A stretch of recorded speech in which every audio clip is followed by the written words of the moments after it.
Hello, I'm Helen Clyro, part of the Wheelabouts, as I'm sure you know.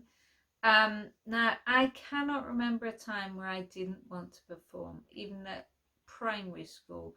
But I wanted to make the masks, I wanted to make the props, I wanted to paint the cardboard boxes that made up the stage and the buildings, and it didn't matter what they looked like as long as they represented something. Um, but at school, at primary school, certainly, we had fantastic teachers. We were taught to look for things that would make things, make creatures, and make buildings, and make faces, and make characters. But we went on nature walks, and we were able to bring back sticks and cones and anything that would make a character. So we took them back to school and we put them together, and we would create people. We would create dogs, cats, aliens, whatever. It didn't matter as long as they meant something, as long as there was a character there, and it had a face on it. You see, from faces you've got characters, and from characters you've got stories. It's like Norbert here. Norbert. Now, Rob and I went on a nature walk, and we brought back bits of stick and leaves, old crunchy old leaves, and a cone here, and we got some lichen for his hair. And so this is Norbert, and it's a project that we recently did with some school kids in town. But we made this little man, and he doesn't particularly look like anything we know. He's got horns and he's got wings, and but he's got character. And so, as I say, from characters you've got stories, and it doesn't matter then. I mean, look at the trees around. If you go for a walk with your dog, you've got trees. How many faces do you see in trees? How many characters do you see then? And with odd looking arms and odd looking shapes, and from there you've got a character. And the clouds, look at the clouds. What do you see in the clouds? Because you can see pictures, you can see buildings, you can see faces. I mean, at secondary school age, I did after school clubs. Yes, we did shows at school, but I did after school clubs, and it was always to do with drama and performance. I was often part of the chorus, as you can see here, but I was very proudly a glublik at one point. Glublik number 3. I was very proud of being glublik number 3.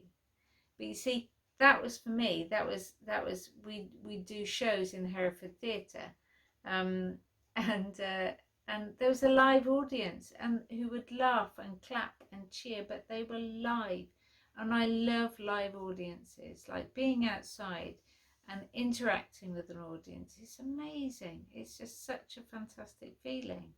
I do love that interaction with them, with kids, with adults.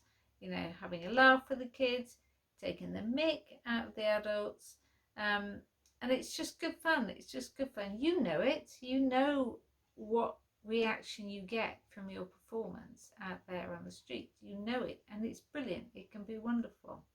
I did work experience for Pentibus Theatre Company when I was about 15, and I met some brilliant people there. I met Andrew Purvin, who now has the Fetch Theatre Company. So Purvin is, he's a puppeteer, and he makes and creates puppets.